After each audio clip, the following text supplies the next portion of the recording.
वराडी मंडळींनी कृपया कुणीही गडबड करू नये. भगवंताचा विवाह आहे, आनंदाचा पवित्र सोहळा आपल्या सर्वांच्या साक्षीने या ठिकाणी पार पडतोय. सर्वांनी त्याचा लाभ घ्यायचा आहे. शुभमंगल स्वस्ती श्री गणनायकं गजमुखं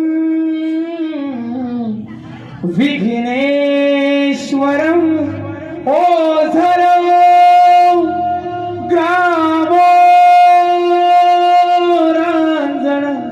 संस्थितो गणपती